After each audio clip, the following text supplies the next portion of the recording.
This is Daily Armenia, ＳիվիլNeթ's daily news digest. Here's what's making headlines in Armenia today.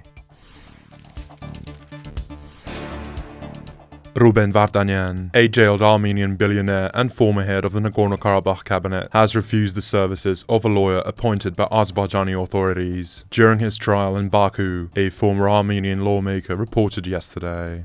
Ruben Vardanyan has refused the services of an Armenophobic lawyer.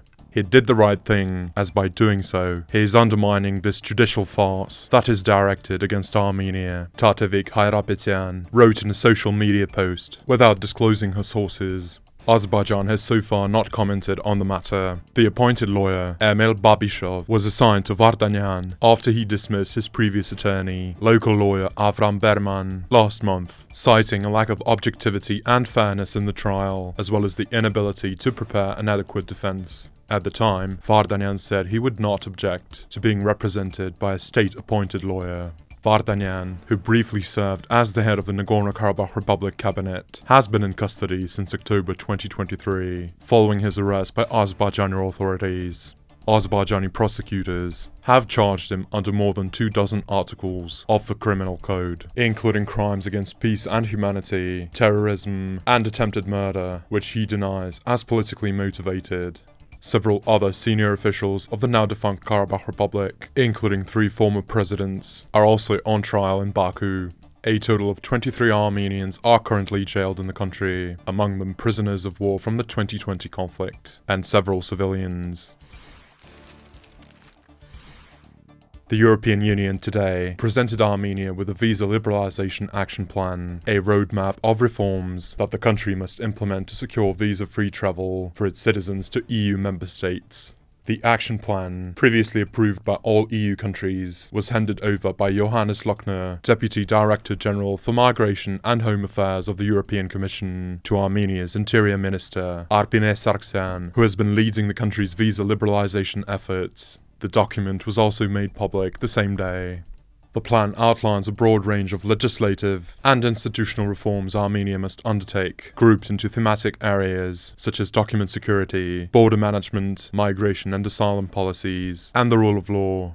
Each area sets out phased steps toward compliance with EU standards to ensure a gradual transition. The action plan calls on Armenia to introduce biometric passports, which it currently lacks due to technical difficulties, and to strengthen border, asylum, and migration management systems. It highlights the need for comprehensive control over borders, measures against migrant smuggling, and transnational organized crime, as well as cooperation with neighboring countries and the European Border and Coast Guard Agency. Armenia will also be expected to address any potential security or immigration risks stemming from its own visa policy. Other requirements include consolidating the legal framework for anti-money laundering and countering the financing of terrorism, strengthening anti-corruption institutions, and ensuring their independence and efficiency. Armenia will also need to enhance cooperation with the EU on criminal matters and establish a data protection supervisory body. The document further calls on Armenia to guarantee non-discrimination in freedom of movement and issuance of travel documents, adopt a comprehensive anti-discrimination law, and conduct nationwide awareness campaigns on equality. It also recommends transparent and fair citizenship procedures that reduce risks of abuse under a future visa-free regime and explicitly warns against introducing investor citizenship programs. Finally, the EU urges Armenia to adopt policies that promote the socio-economic inclusion of displaced Armenians from Nagorno-Karabakh. The document does not set a specific deadline for completing the required reforms. It notes, however, that the action plan may be updated or amended if significant changes occur in Armenia's domestic situation. Nino Tilosani, Georgia's deputy parliamentary speaker, yesterday accused Armenian lawmakers of backing an EU-linked resolution that questioned the legitimacy of Georgia's leadership and elections, calling their move a sign of mistrust toward their own government.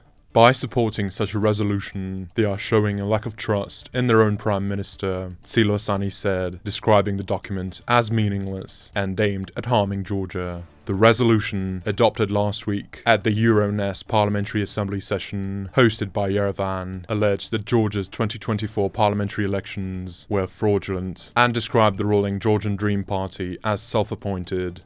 It also condemned the violent dispersal of protests in Tbilisi, demanded the release of political prisoners, and warned that Georgia risks losing its visa-free travel regime with the European Union if democratic reforms are not implemented.